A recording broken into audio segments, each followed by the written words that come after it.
Детскому оздоровительному лагерю «Синезерки» 62 года, а 30 лет назад на его базе был создан санаторий-профилакторий для сотрудников железнодорожной отрасли. Сегодня этот центр отдыха и укрепления здоровья для взрослых и детей – один из лучших в Центральном федеральном округе. Мурат Зязиков и Александр Богомаз осмотрели основные корпуса профилактория, в котором на льготных условиях в любое время года проходят лечение сотрудники и ветераны железнодорожной отрасли, а также члены их семей. На оздоровительный курс сюда приезжают все желающие, но уже за полную стоимость. Основная группа заболеваний, по которым мы принимаем на лечение и отдых, это опорно-двигательный аппарат, то есть заболевания позвоночника, заболевания суставов и заболевания дыхательной системы. Профилактория имеет в своем составе физиотерапевтическое отделение, то есть аппаратная физиотерапия, это электросветолечение, есть ингаляции, кабинет ингаляции. Вот мы с вами находимся в кабинете коррекции позвоночника, так мы его назвали, потому что здесь комплекс аппаратуры для лечения при заболеваниях позвоночника. Это магнитотерапия, лазерная терапия, аппаратный массаж, вакуумный массаж. В летний период многие железнодорожники приезжают в Синезерки с семьями. Пока взрослые поправляют здоровье, дети отдыхают в местном лагере. Сейчас стартовала 3-я смена на 420 детей. За лето здесь успевают отдохнуть 1300 ребятишек. В нашем лагере существуют различные кружки. Это кружок хореографии, музыкальный кружок, умелые ручки.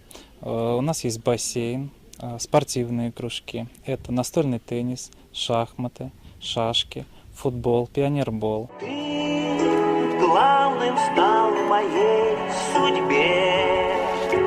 Славу пою тебе. Ребята встретили почетных гостей своеобразным флешмобом. Дети выстроились в живой коридор, а после этого состоялась торжественная линейка. Ребята презентовали свои отряды, а потом исполнили для гостей зажигательный танец.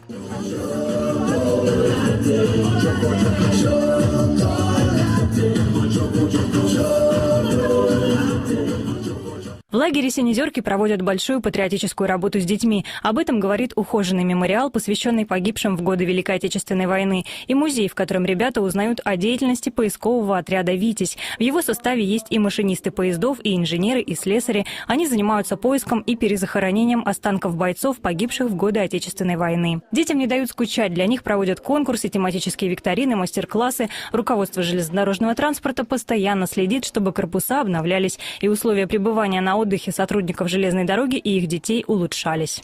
Здесь сохранена преемственность. Казалось бы, уже смена и поколений произошло, и уже и ценности вроде какие-то поменялись, да? Но вот эту планку еще с тех советских времен, вот здесь видно, что она держится повсеместно. То есть и каждый раз, вот мы сейчас шли с руководителем железной дороги, он говорит, так, вот здесь мы еще построим, вот это. Знаете, вот я огромное удовольствие получил от этого. Почему? Потому что они сохраняет то, что было, потому что легко все поломать, сказать, да, это вот там было до нас, то это там было там в советское время, все. Лучшие традиции берутся оттуда, и вот они сегодня дополняются вот нынешними реалиями нашими, и я считаю, что это образец в нашем Центральном федеральном округе, вот этот лагерь, и ребята довольны. Мы сегодня должны воспитывать настоящих патриотов своей страны, а примеров у нас очень много. Мы вчера с Муратом Ильичем разговаривали о том, что да, у нас есть примеры в каждом столетии. У нас много героев нашей страны. 41-45 год. Но у нас же есть и современные примеры, когда так же самое наши молодые парни ничем не уступили ни в стойкости, ни в храбрости, ни в мужестве своим отцам и дедам. То есть у нас есть на чем воспитывать наше подрастающее поколение. Вот это та задача, которую нам необходимо просто выполнять.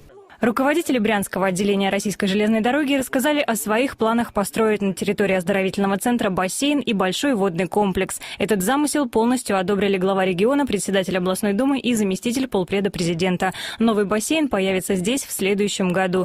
В память о своем визите в Синезерки гости высадили аллею кленов. Александра Седачева, Евгений Седачев. События. Навлинский район.